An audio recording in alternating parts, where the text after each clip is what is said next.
에이전트 시스템 평가 완벽 가이드 시작합니다. AI 에이전트의 성능을 어떻게 체계적으로 평가하고 모니터링할 수 있을까요? 이번 시간에는 다차원 평가 루브릭부터 프로덕션 모니터링까지 실무에서 바로 적용할 수 있는 평가 체계를 상세히 살펴보겠습니다. 이번 강의에서 다룰 내용입니다. 먼저 다차원 평가 루브릭의 개념과 구현 방법을 배웁니다.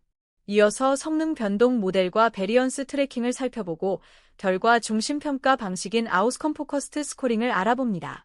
복잡성 계층화로 난이도별 평가를 하는 방법과 프로덕션 환경에서의 실시간 모니터링, 마지막으로 AOP 테스트 구현까지 다루겠습니다. 멀티더멘셔널 루브릭, 즉 다차원 평가 루브릭에 대해 알아보겠습니다. AI 에이전트는 단순한 모델이 아닙니다. 검색도 하고 도구도 사용하고 여러 정보를 종합합니다. 따라서 정확도 하나만으로는 진정한 성능을 파악할 수 없습니다. 다차원 평가 루브릭은 사실 정확성 25%, 완전성 20%, 인용 품질 20%, 소스 품질 20%, 툴 효율성 15%라는 5가지 축으로 에이전트를 종합 평가합니다. 마치 요리 대회에서 맛, 플레이팅, 창의성, 재료 활용을 함께 평가하는 것과 같습니다. 첫 번째 축인 사실 정확성은 가장 기본적이면서도 중요한 평가 항목입니다. 에이전트가 제공한 정보가 실제 사실과 일치하는지 확인합니다. 틀린 정보를 자신 있게 말하는 에이전트는 오히려 해로울 수 있기 때문입니다. 두 번째 축인 완전성은 사용자의 질문에 빠짐없이 답했는지를 평가합니다. 3가지를 물었는데 2가지만 대답했다면 정확하더라도 완전하지 않은 것입니다.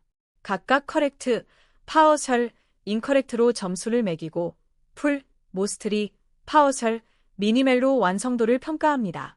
세 번째 축인 인용 품질은 에이전트가 어디서 정보를 가져왔는지 명시했는지 봅니다. 어디선가 들었는데라고 말하는 것과 공식 문서에 따르면이라고 말하는 것은 신뢰도가 완전히 다릅니다. 베러파잇, 프레전트, 미싱으로 인용 상태를 구분합니다. 네 번째 축인 소스 품질은 인용한 출처가 얼마나 신뢰할 수 있는지 평가합니다. 어소러테이티브는 공식 문서나 학술 자료, 릴라이어벨은 검증된 블로그나 문서, 캐스처너벨은 불확실한 출처를 의미합니다. 다차원 평가 루브릭을 코드로 구현한 예제입니다. 이밸류에이션 루브릭 딕셔너리의 각 평가 축을 정의합니다. 팩추얼 애큐러시는 가중치 0.25로 가장 높습니다. 사실 정확성이 가장 중요하기 때문입니다. 크라이티리어에는 평가 기준을 문자열로 명시하고 스코어즈에는 각 등급별 점수를 정의합니다. 커렉트는 1.0점, 파워셜은 0.5점입니다. 컴플리트니스와 툴어피션시도 같은 구조로 정의합니다. 실제 현업에서는 이 가중치를 팀의 요구사항에 맞게 조정합니다. 법률 상담 에이전트라면 인용 품질을, 고객 서비스 에이전트라면 툴 효율성을 더 중시할 수 있습니다. 이제 성능 변동 모델에 대해 알아보겠습니다. AI 에이전트는 같은 질문에도 다른 답변을 할 수 있습니다. 이것이 창의성의 원천이 되기도 하지만 때로는 불안정성으로 이어질 수 있습니다. 성능 변동 모델은 이러한 변동성을 추적하고 관리합니다. 동일한 입력에 대해 출력이 얼마나 달라지는지 측정하고 안정성과 창의성 사이의 적절한 균형점을 찾는 것이 목표입니다. 변동성이 너무 크면 예측 불가능하고 너무 작으면 판에 박힌 답변만 하게 됩니다. 베리언스 트래킹은 에이전트의 응답 변동성을 시간에 따라 기록하고 분석하는 기법입니다. 매 응답마다 점수를 기록하고 시계열 데이터로 성능 추이를 파악합니다.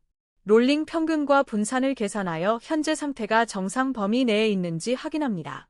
예상 범위를 크게 벗어나는 응답이 나타나면 이상 징후로 판단하여 조기에 대응할 수 있습니다. 이를 통해 모델 업데이트나 외부 요인으로 인한 성능 변화를 빠르게 감지할 수 있습니다. 베리언스 트래커 클래스 구현을 살펴보겠습니다. 생성자에서 윈도우 사이즈를 100으로 설정합니다. 이는 최근 100개의 점수만 유지하겠다는 의미입니다. 애드스코어 메서드는 새 점수를 리스트에 추가하고 윈도우 크기를 초과하면 가장 오래된 점수를 제거합니다. getVariance 메서드는 분산을 계산합니다. 먼저 평균을 구하고 각 점수에서 평균을 뺀 값의 제곱을 모두 더합니다. 이 값이 크면 변동성이 높은 것이고 작으면 안정적인 것입니다. 롤링 윈도우 방식이므로 최근 트렌드를 더 잘 반영합니다. 아웃컴 포커스드 스코링, 즉 결과 중심 평가에 대해 알아보겠습니다. 이 방식은 에이전트가 최종적으로 사용자의 목표를 달성했는지에 초점을 맞춥니다. 중간 과정이 다소 비효율적이었더라도 결과가 사용자의 요구를 충족했다면 높은 점수를 받을 수 있습니다.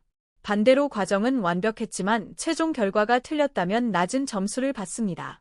이는 실제 사용자 경험과 더 밀접하게 연관된 평가 방식입니다.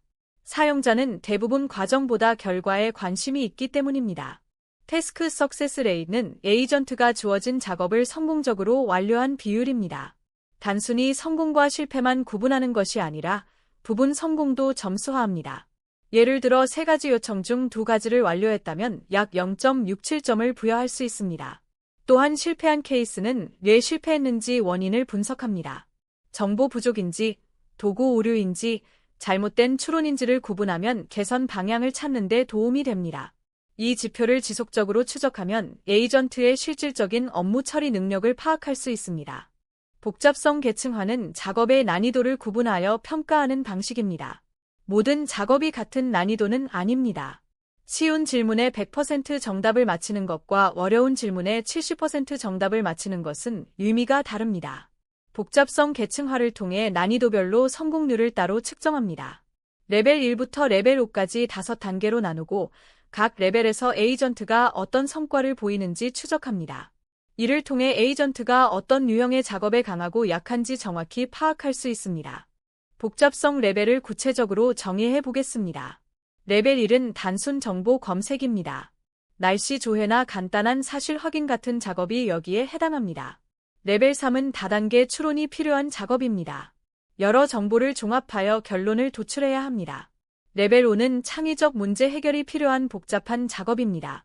정해진 정답이 없고 상황에 맞는 최적의 해결책을 찾아야 합니다. 각 레벨별로 기대 성공률이 다릅니다.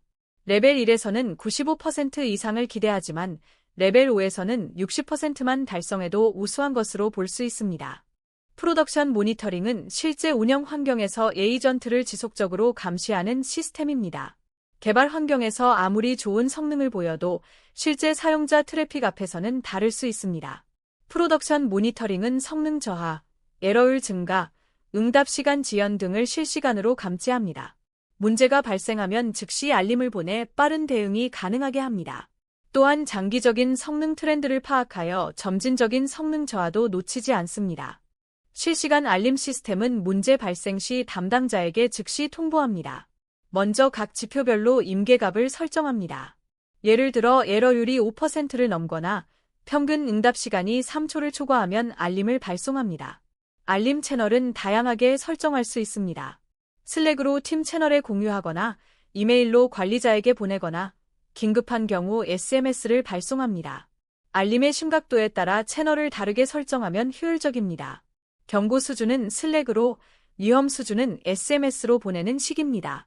프로덕션 마니터 클래스 구현을 살펴보겠습니다. 생성자에서 매닉스 딕셔너리를 초기화합니다. 레이턴시, 에러레이트, 석세스 레이트 3가지 핵심 지표를 추적합니다. 레커드 메서드는 지표 이름과 값을 받아 타임스탬프와 함께 저장합니다. 시간 정보가 있어야 트렌드 분석이 가능합니다.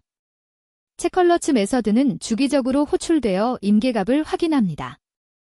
에러레이트의 평균이 0.1, 즉 10%를 초과하면 알림을 발송합니다.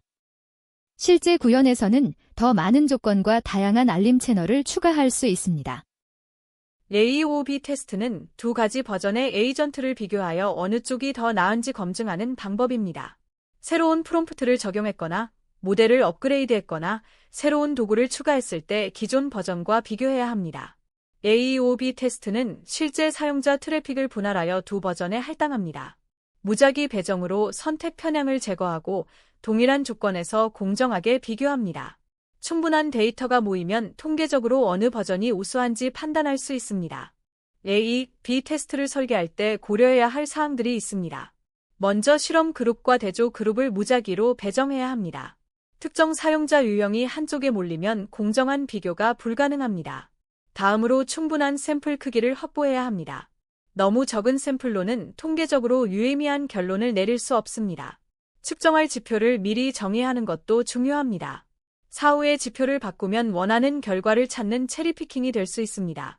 테스트 기간도 충분히 설정하여 요일이나 시간대에 따른 변동을 상세합니다. A/B 테스트 러너 클래스 구현입니다. 생성자에서 컨트롤과 트리트먼트, 즉 대조군과 실험군 에이전트를 받습니다. 리절츠 딕셔너리에 각 그룹의 결과를 저장합니다. 어사인 그룹 메서드는 사용자 아이디의 해시값을 2로 나눈 나머지로 그룹을 결정합니다. 이렇게 하면 같은 사용자는 항상 같은 그룹에 배정되어 일관된 경험을 제공합니다. 런 테스트 메서드는 사용자의 그룹을 확인하고 해당 에이전트로 응답을 생성합니다. 응답 점수를 그룹별로 기록하여 나중에 통계 분석에 사용합니다. A, B 테스트 결과가 나왔다면 통계적 유일성을 검증해야 합니다. 단순히 평균이 높다고 더 좋다고 결론 내릴 수 없습니다. 그 차이가 우연에 의한 것일 수도 있기 때문입니다. 피배류를 계산하여 95% 신뢰 수준에서 유의미한 차이가 있는지 판단합니다. 피배류가 0.05 미만이면 두 그룹 간의 차이가 통계적으로 유의미하다고 봅니다. 즉, 우연이 아닌 실제 차이가 있다는 것입니다. 샘플 크기가 클수록, 차이가 클수록 피배류는 작아집니다. 종합평가 대시보드는 모든 평가 지표를 한 곳에서 시각화합니다. 다차원 루브릭 점수, 변동성 지표, 성공률, 모니터링 매트릭을 한눈에 볼 수 있습니다. 트렌드 차트로 시간에 따른 성능 변화를 파악하고 히트맵으로 문제 영역을 빠르게 식별합니다. 대시보드는 의사결정을 지원하는 도구입니다. 에이전트를 업그레이드할지, 롤백할지, 추가 학습이 필요한지 데이터에 기반하여 판단할 수 있습니다. 팀 전체가 같은 지표를 보며 커뮤니케이션하면 효율적인 협업이 가능합니다. 마지막으로 평가 체계를 실제로 적용하는 전략입니다. 처음부터 모든 지표를 한꺼번에 도입하지 마세요. 오히려 혼란만 가중됩니다. 핵심 지표 두세 개부터 시작하여 점진적으로 확장합니다. 예를 들어 사실 정확성과 성공률부터 측정하고 안정화되면 인용 품질이나 변동성 지표를 추가합니다. 무엇보다 비즈니스 목표에 맞게 가중치를 조정하는 것이 중요합니다. 정확성이 생명인 서비스와 속도가 중요한 서비스의 평가 기준은 달라야 합니다. 이번 시간에 에이전트 시스템 평가의 핵심을 배웠습니다. 다차원 평가 루브릭으로 진정한 성능을 측정하고 성능 변동 모델로 안정성을 확보하세요. 결과 중심 평가와 복잡성 계층화로 실질적인 업무 능력을 파악하고 프로덕션 모니터링과 AOB 테스트로 지속적으로 개선해 나가세요. 시청해 주셔서 감사합니다.